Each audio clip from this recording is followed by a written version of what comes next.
Good evening, everyone, and welcome back to another episode of FanCast AFL.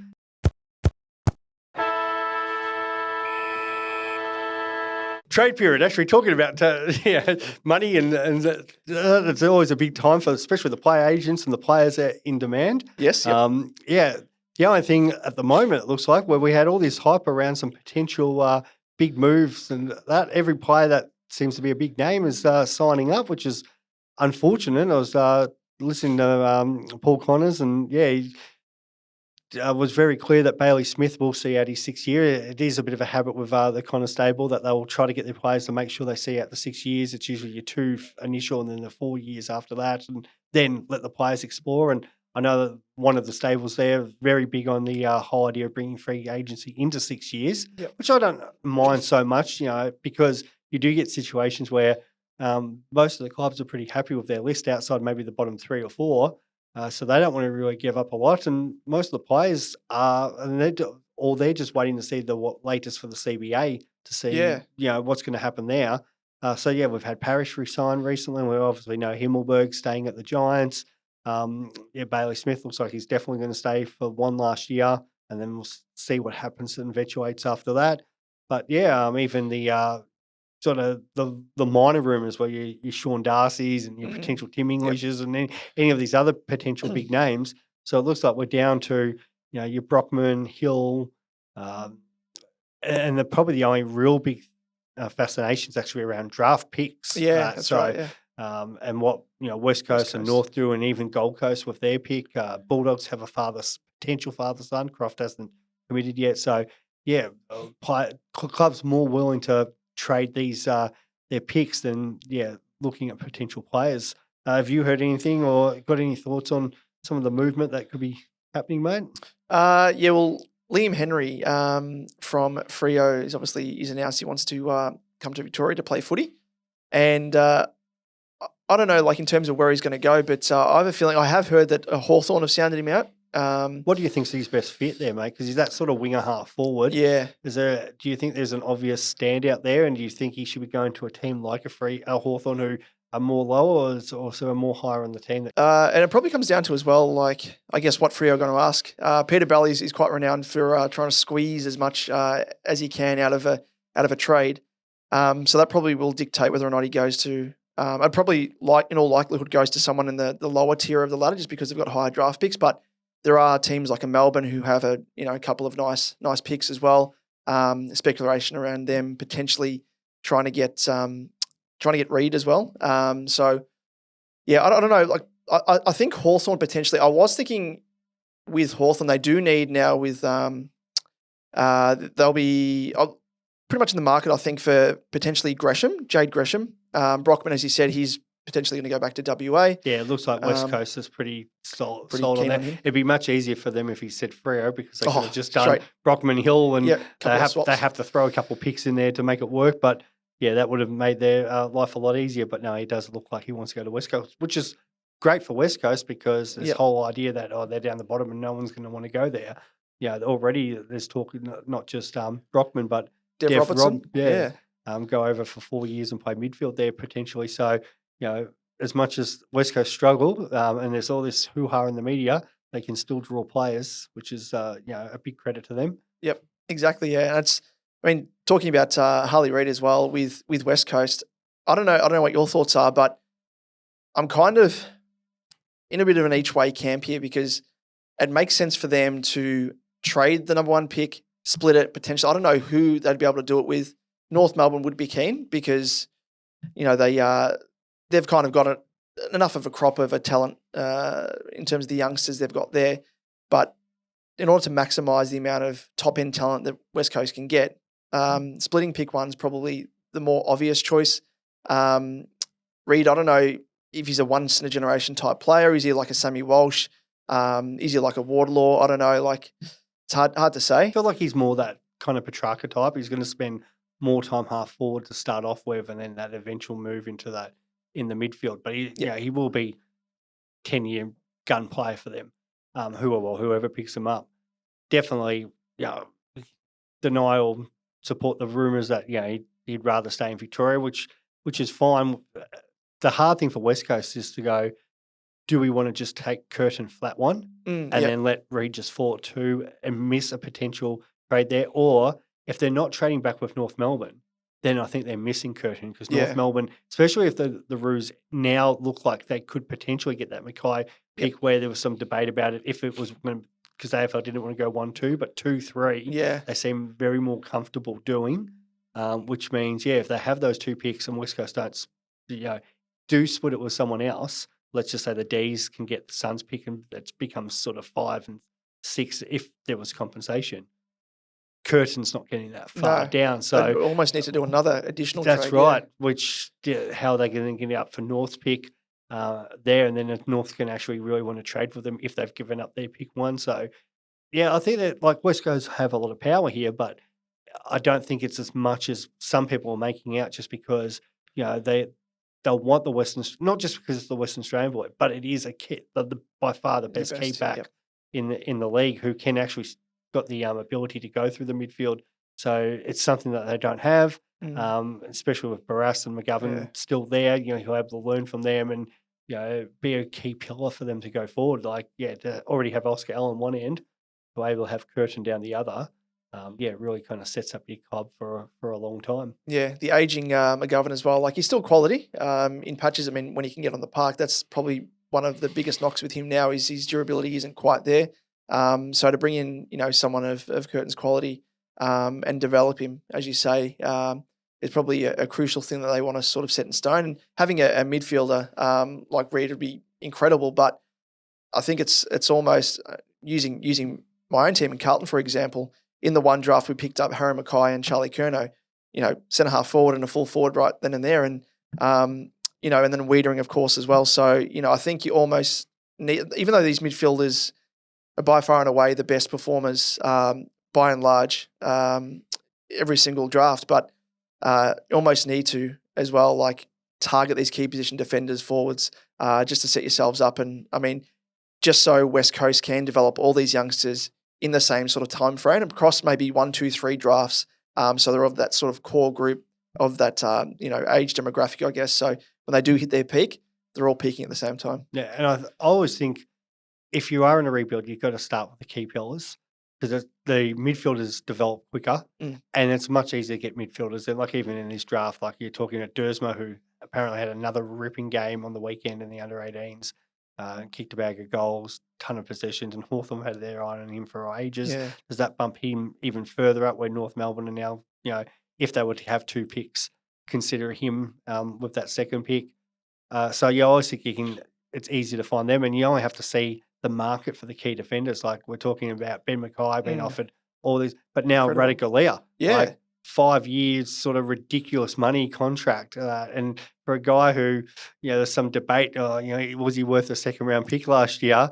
Now every club's throwing large amounts because there's just not the key defenders or key forwards out there. Even Dode as well, Dodie from Adelaide, who's coming off a knee injury, and even then he's in demand. The Crows apparently want to keep him. Assessing options, all that sort of stuff. So, it goes to show that Zerk Thatcher's another one where the Bombers supporters would be happy to see him go if they knew they were getting another key defender in. But because there's now talk that Mackay might not go there, even though I think his preference is to stay in Victoria, it's like, oh, hang on, we can't lose this guy. But if they were to able to get people in, then they'd be like, go. But there's other clubs out there going, well, he's still tall and he's a key defender. Offer something. In speaking of tall players on the market, Brody Grundy. I was chatting with Liam on our SuperCoach Edge podcast, and it's kind of veering more towards footy talk towards the back end of the season. Yeah, same with us as well. So we'll have a bit of a prolonged chat about Brody's prospects, and I don't know what your thoughts are, but we're just chatting about whether or not he ends up at Sydney. He could go at Sydney, Port. He could go to Geelong potentially. I was thinking that in terms of, their midfield's pretty good. All of them, more so probably I'd rank at Port, Sydney, Geelong. They're going to be developing a few of the youngsters as well. But I think it's probably more bang for buck. And speaking in Supercoach terms as well, hitting down to the likes of Rosie, Butters, Horn Francis as well with another year of development. He's going to be an incredible prospect. And I think if I was Port, and they've come out and said, Sydney especially as well, they've outright said that they're going to be looking at him very, very closely. If I was Port, I'd be throwing the kitchen sink at him. especially now considering that his contract's going to be split up between 3 clubs potentially now. So yeah, I don't know what your thoughts are like in terms of whether or not he goes to Port, Sydney, or Geelong. Which of those teams would benefit from him the most? And conversely, which team would he benefit from the most? I guess in going to elevate his game back to the top tier level that he was at 3 years ago or whatever. Yeah, I always thought Sydney might be the better move, but Port, that's where he was originally from. He was always a bit of reservations about heading home. I want to know who the salesman down is at Melbourne, because they've managed to convince Bruce to come play second ruck. Yeah. And now Grundy, just amazing sales pitches happening down there. Yeah. But yeah, I think it's got to be one of those two. As you said, the midfield's to hit down to. Yeah, I'm sure he probably doesn't want to be travelling every second week. There is that negative downside, but both teams, especially if he and Mackay both found a way to get to Sydney, they're right back in that mix anyway with that team that they have. Where Port, as you said, that midfield would look amazing. Lycett's been a warrior, a very good career, but the rest of these young rucks that continue to come in just aren't up to it at the moment. There's talk that Sam Hayes may actually seek other opportunities back in Victoria. I guess for writing on the wall, especially if Grundy was to come in. They got Vicentini as well. Yeah, that's right. So, and even like Lord's come into that forward line, and so there might be a restructure with Finlayson and Finlayson's probably a better matchup or teammate there for Grundy, because all ruck need a chop out. Yep. So to have somebody who can go in there and play 10, 15, 20% of the time, it does take the pressure off. So yeah, either way, I think there's no wrong answer with Sydney or Port. And either way, both teams are going to be much more successful with him. And as we said, SuperCoach point of view, it'd be hard to not start him. 100%. Because I don't know if he's going to ever recapture that form that he had a few years ago. The only, I think, more the cautious side to a Port or a Sydney. Now they're lucky in this case where Melbourne and Collingwood will be paying some of his salary, so it's not costing as much. But there's been a long history of ruckman not being the top ruckman winning premierships. Okay, we saw Gawn a couple of years ago. Cox, 1-1 at West Coast, I think. Correct me if I'm wrong there, but you go through like Richmond and Nanks wasn't taking up much of the salary cap. Hawthorn through those times, like McAvoy. Greg was a premiership ruckman. He was a premiership second ruckman, which is unreal. I'm even trying to think of the Bulldogs at the time, who might have been theirs in 2016. There's just this history of ruckmen who probably take 300,000 to 400,000 of the salary cap, do their job each and every week, but aren't the big key player. Where like you look at the dominant rucks at the moment, your Marshall and English, which they're probably taking up more of the cap, and fantastic performers, but there's just this history now of it. So that's just probably the little side warning to these teams going, well, maybe the key ruck, that dominant ruck who isn't maybe the thing that you actually need. Is maybe it's just that warrior, serviceable ruck, and it might even paying out this year. Darcy Cameron, if the Pies get up, who's one that they've a bit like what Richmond did with Nate, got off the scrap heap at Sydney. It hasn't cost them much, doesn't cost them much in the salary cap. Does his job each and every week and just makes the contest can go forward and kick a goal. So is that you don't want to kind of discredit what the rucks do, but there's just too much history now with how it's gone for many years. Yeah, especially those, I guess, traditional rucks back in the day that would just literally tap ruckman, like that was their job and they were really good at it, but maybe didn't offer too much around the ground, marking wise. I know with Nick Nutt, who's recently retired, of course, an absolute champion, but one knock on his game was he wasn't marking enough of the ball and providing enough of a contest around the ground, but the amount of work that he did was, in the ruck was mercurial.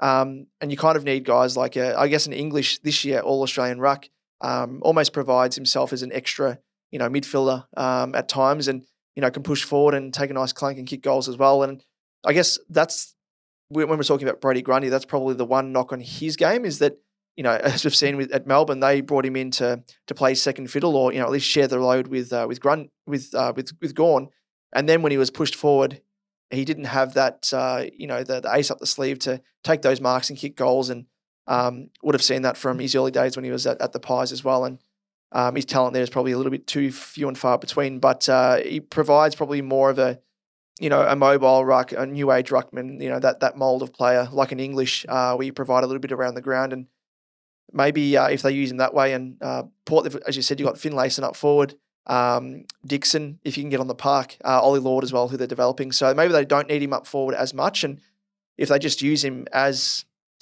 what he's good at, and provides a bit of mobility and option around the ground, especially along the wing when they're, trying to transition from defence, all that sort of stuff. Maybe that's the go for Grundy, and using him that way as opposed to trying to, I guess pigeonhole him into a into a forward, which is probably not. But yeah, I could give you a million guesses at the 2016 game. Oh, did you have a look? Rucks, yeah, and I don't think you get know they got Tom Boyd in, who was that second pick, but he wasn't the actual main starting ruck that day. But he was, but very. You were saying it's not Hudson, was it? Hudson would have been at Collingwood. So you got for the Swans, you had Naismith, and for the Bulldogs, you had Jordan Roughhead. Roughhead? Yes. Oh, wow. So, okay. and this is what the whole argument, he's a premiership ruckman and a runners-up ruckman who would probably be on maybe the 20th to 30th paid players at the club, but they've done their job, and, and especially Roughhead, you get that premiership medal. So, yeah, it definitely leans towards that, and I think it was Ross Lyon, if all the coaches, and he's lucky now that he does have a proper ruck, but it's and even I think Grant Thomas before that, the Saints was just they weren't always big on the ruckman. They just I remember Kane Ackland back in the day because as a Carlton man, we ended up getting him, and gee whiz, he was like the inanimate carbon rod. That bloke might have been a nice guy, but footballing talent, he probably wasn't the best. But yeah, they got away with a few. They ended up getting Gardner from West Coast. I remember back in the day, St Kilda, and looked pretty good. Yeah, and did that, but didn't cost them. And like we were saying before, Nank, we had marriage. It's just those sort of rucks that don't cost you a lot in a trade cent and salary cap. It's just, it's interesting. So the ruck merry-go around, I think that'll be the big thing in trade. Yeah, period Jordan again. Sweet, another one. Yeah, so there's a lot of these rucks who are in the VFL dominating. And I know that pretty close because my cousin was playing VFL for a couple of years down at Coburg. He'd be up against them every week, and he'd be telling me some of the reports of some of these AFL rucks and that because there's limited spots on but everyone seems to be carrying 3 or 4 rucks, so they can't all play in the senior side, so they'll be down in the VFL, and they just absolutely dominate. But so I think the ruck merry-go-round will probably be the biggest trade news coming out of here, and. Yeah, once one goes, the domino effect will flow on. Yep, and I guess the other point that I wanted to address with you, who being a Tigers man, Dusty, do you reckon he'll see out his contract and stay a one-club player, or do you think the pull of it probably comes down to as well, like who takes over, from Dimmer at the helm at the Tigs, but will the pull of Dimmer potentially be a little bit too much to sort of finish his career at Gold Coast? You might have seen what Gazza was doing. He obviously didn't finish his career there, but going there and, lifestyle and getting away from, I guess, the spotlight, all this sort of stuff where, missing the All-Australian squad and all the speculation, everything else in the twilight of his career.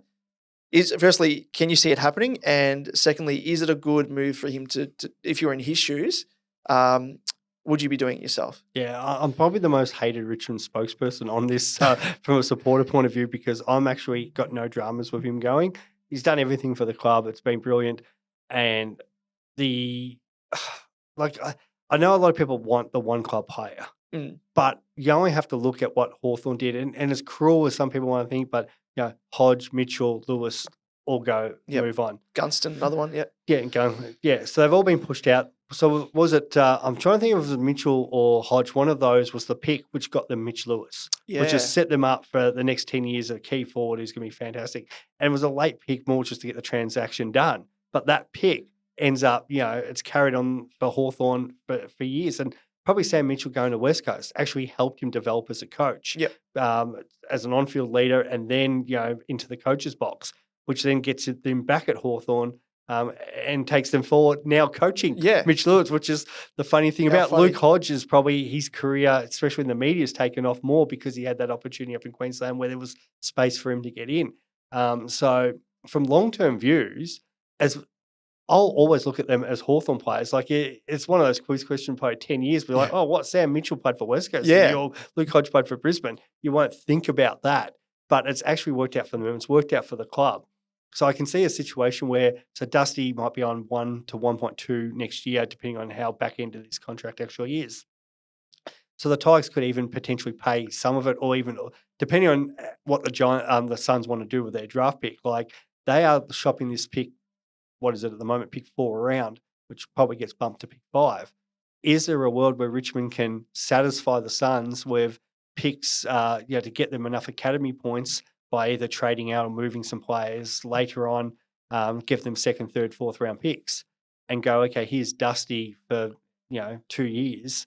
We're going to pay 80% of his contract, a bit like Treloar and Grundy and stuff like that. But we want your high pick, or depending on how much the salary cap then Richmond don't pay, naturally that pick gets dropped back. So, I think there's an opportunity there. And especially I think it's good for the Gold Coast region. Like, you've got one of the better coaches of the last 20 years going up there, probably the most recognisable player in the competition. Yeah. I don't think I'm too far out of line saying that. Yeah. Him going up and, the Gold Coast crowds would come and see him. No different like going and see Gaz. Like I've been to a few of those games where Gaz played up there.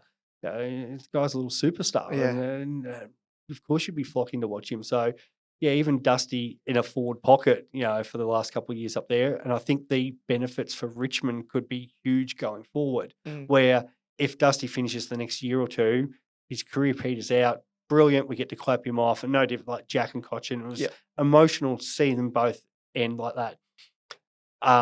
So that'd be great. But then that's not Dusty either. Like Dusty doesn't want that kind of send-off as much as the fans want to give it to him. So there's a part where I could see him going now, doesn't have to worry about that because, he's happy. That Richmond North game, he was happy to try to do everything he can to look after Koch and Jack. He's actually can be a very selfless and team-oriented player. Big heart, all that sort of stuff, which I think gets lost with everything else that he does. But the last thing he would want is walking down there, through the crowd of people and the other players being clapped off. So I think if these managers start talking about those sort of things, I lean towards more likely than less likely that he could go to the Gold Coast. So, but I could be very wrong on that, and he ends up playing out, and great. I'll be wrapped. Still get to watch 2 more years of Dusty, one of the best players to play. I can't complain, but I think it was no different. There was talk when Matthew Richardson with us, and again, I love Richo, who doesn't have character on the field, but then kind of the player retires, and then you got this big hole left in that, and is it worthwhile? Like if he'd played his last year, and at the time there was a lot of talk about Carlton because I think Bev might have left and they needed somebody, and could have there been potentially a 2nd round pick that we could have turned into a future 10-year player? Yeah. So you lose the player that you love, but the club is bigger than the player. Yeah. And that's what Hawthorn did, and that's what I think Richmond should do. Yep. As much as controversial as it might be. Yeah, makes sense. But we'll end on that. I'm always like controversial topic. I'm probably getting some DMs from Richmond supporters going, I hate you so much for even suggesting that. But no, it's all good. But that's just footy. So I hope you've enjoyed the show. Keep sending us messages of the stuff you want us to talk about. Feel free, and we will talk soon. Thanks for tuning in to FanCast AFL.